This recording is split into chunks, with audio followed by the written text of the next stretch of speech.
Well, hello again, another little video.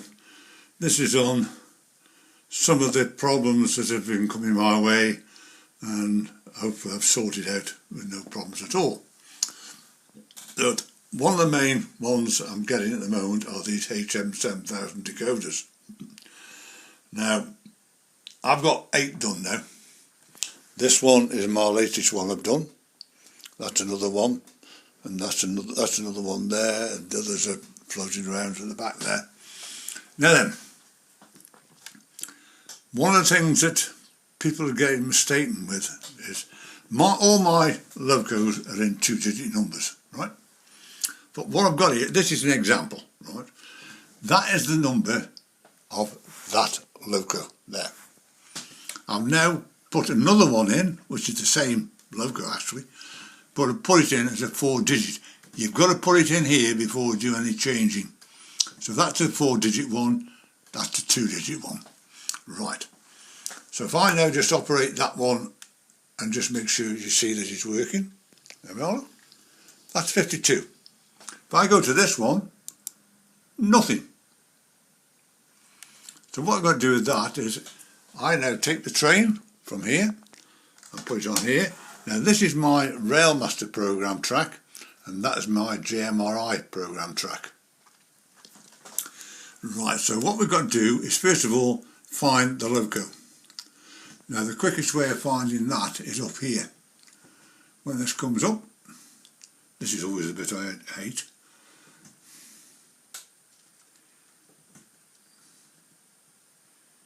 Come on, right. If I go to this little ID thing there and just click on that and put in 52 in there and press enter, what it'll do, it'll bring it up there, and there it is right at the top. When you've got 70 odd, or I've got 70 odd locos here, to go all down my list, it takes time. That's the quickest way to do it. Just click on that, there it is, right? You then click on the little blue thing there, which is the IDs. Okay, we've done that, right? And there's your number. Now, well, when you've changed it from this, if I just put on this, let's put this on here and just put this on that, right? When you change it from this one to that one, what it actually is it'll come up as 3. Now this number here is 24, of course, but if I put a 4-digit in there and then go to here, it won't work. You've got to do what I'm going to show you to now. So first of all, you've got to change it from Bluetooth, from DCC to Bluetooth, like that. Like that, so it's black. Right, so you know now you've got it in Bluetooth in there. You can now click it from there to there. It's in now DCC mode, because that's the only way you'll read it on here.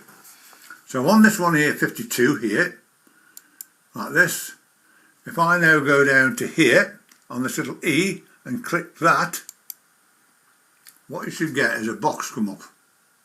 There it is, and it says 52. We're now going to take that out. We don't want that in there. And I'm now going to put in 2112, like that. Right? You then click this little box there, and this is what will happen. You just got to wait for this to do this.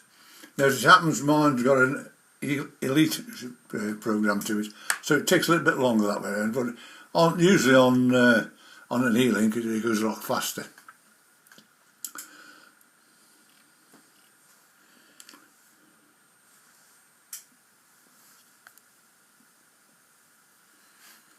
Just got to wait for this bit to happen. When this has gone off, we need to take this off and then that off. If you don't do these other two, it doesn't work properly. So right, it's coming out slowly. Here's a little train here. Here, clicking there. That's done it. So what we do now is this. We now click the X box there. We click the green one down there, and up at the top here, there's a little X there. Do that, and that. See it move? That means it's programmed it. If I now get the loco, put back on the track, right. If I now go to 52 on here, which is this one, nothing. Take that off. Now if I go to 2112 there, There it goes. And that's how you've got to do them. You've got to, any 4-digit number ones, you've got to do it the way I've just shown you how to do it. I'll just take that off now because I don't want that on there for now. Right. Now another one is, well, I'm thinking on these things, when you've got it on here, so this is this particular one here, Royal Mail, which is the one I'm going to show you in a minute. So if I start that, put it off DCC and put it in Bluetooth, and then change it, and then start this one up, I've then got to click to this one like this, and click it to another one, which you see there, like that. Now if while I'm doing that, if this train is running, I can't control it, because I'm working on that one, so you've got to jump back to this one again and do it that way around. So it is a bit awkward doing it this way around, whereas on Railmaster you can have 6 boxes up here, which I'll show you in a second. I've got more in some cases, but if I go to my demo one there, you can get 6 up. So I can actually have 6 trains running here without any problem. I can control them all here without any problems, whereas on here I've got to flick from one to another. Now if a train is like this, as we say, put it on there, if this train was flying up here and those are sitting there, that is going to crash into them. So you've got to click over here and then try and stop it. Whereas on here, you just press the stop button and does it. Or you can press that one and does it. So that is the major thing we've got with Railmaster, is you can control 6 trains at once like that without any problems. On here, it's a nightmare. Also, what happens is with these, is once I've got them done in Bluetooth and set up, you know, how you set the thing up. If I now go to, how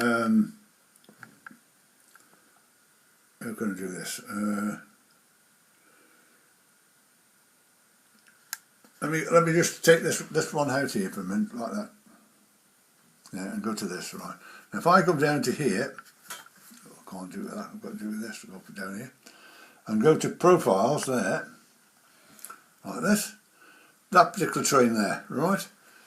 What you've got there is, if I now go to, we'll say this one here, that one there, this is how you set it up. First of all, you've got to do the link, and then once you find the little box, you click on that one, which will give you your sound profiles.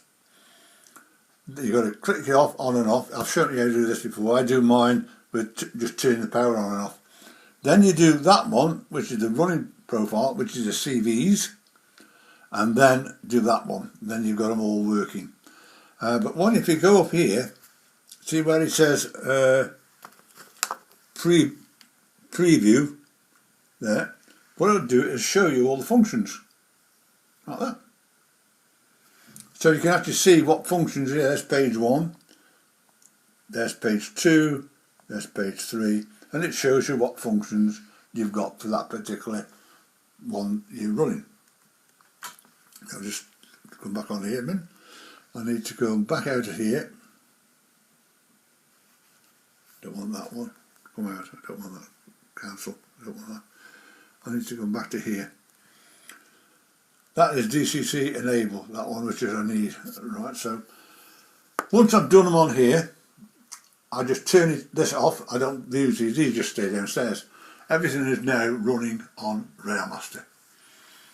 So what I've got now is, this is one I've done, which is my mallard. This is one of the original mallards. So the decoder is in there and the speaker is in there. I've had to do some wiring across here to do and get that working. So what I'm going to do with this, I'll show you this one. The sound file on this is lovely. To do this, you'll hear the pistons going on this one. It's a beautiful sound file. Yeah.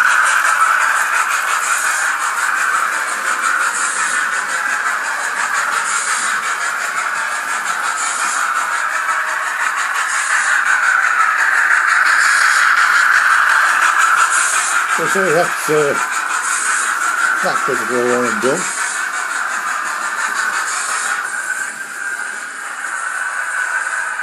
So in DCC mode you can alter the CVs. but it's quicker to do it in Bluetooth and then do it the other way around. Yeah, so what I'm going to do now, I'm going to do the Royal Mail, which is this one here. Put the sound on that one. I'll put the sound on that one. As I said, this has not got the right file at the moment, but here it comes. This is a lovely loco. It's quite a land when it's been there without the sound on. I'll show you in a second if I just turn the sound off. Listen to that. Silent as a lamb it is.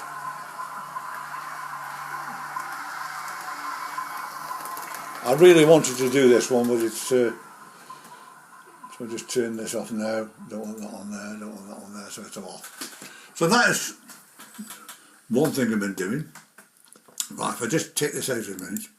I've got a friend who lives not far away, and I'll show you what happened. So I just go to here. Right.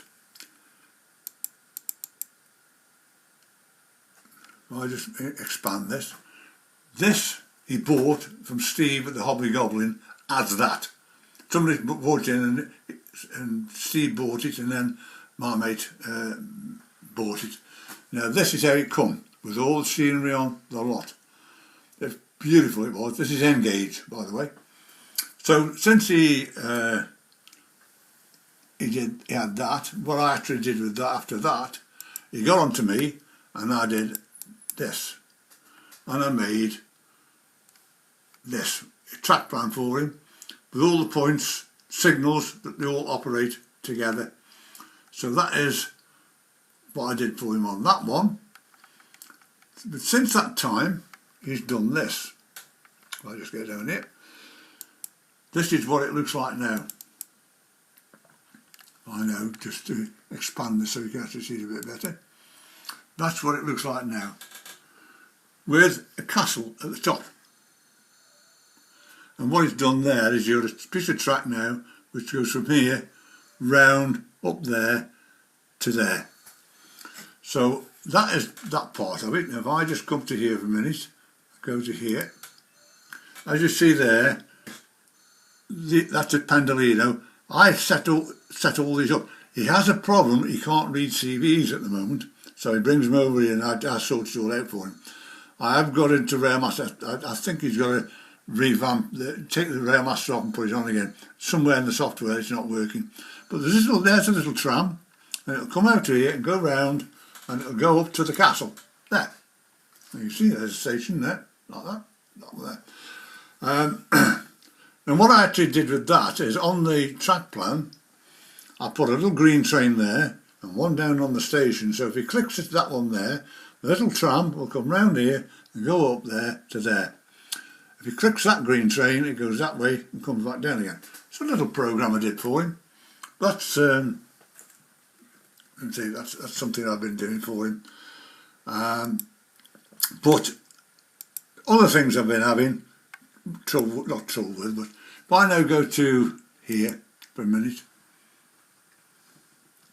come down here,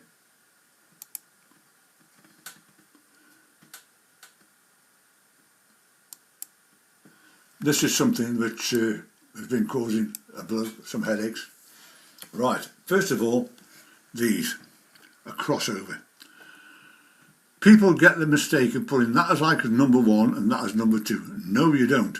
They both have to be the same. They both have to be linked in the same port of the decoder. Because what happens is, if you turn the train down here and that's still straight, the train's going to come off. They've got to both work together. So when you press the red one there, they will both go, and if you press it the other way around. And that is the way to do them. Now, if you get this situation, which is a station, when I say there, what happens is here, is if you did the same with this one, put the same numbers, if you click that one there, that will turn up there, but this will go straight, because they're opposite. If you click the green one there to go up there, that will go straight. So you have to give instructions in there so that when I press the red one, it'll press the red one there, and when I press the green one, it'll do the same. And you have to do it on that one as well. And that is the way you do it. And then also the signals, on here, that's a double-headed signal. When it's on green, this will be green, that will be red. And when you click that one, that will go to green, that will go to red. And that is how you do them. I can do these. I've just done a chap's layout. Now, one of the mistakes people get when they do these is, if I just come over here a bit, is this. I've told people before, that one there with the numbers on and that there, that are just numbers. There is no way you can control anything. So everything has to be in this way. So really you want the track two in and two down. Or one down as it's happened there. But if you put two in, if you've got something up there, then it won't work if anything's in that box there. So you need to be two in there and two down to work it. And what I actually did, I copied his layout onto my computer downstairs, so I do everything downstairs really, and shifted everything in the layout. If I have to go to here now, I don't think there's any much in this one. We say let's put it like this one there, like that, right.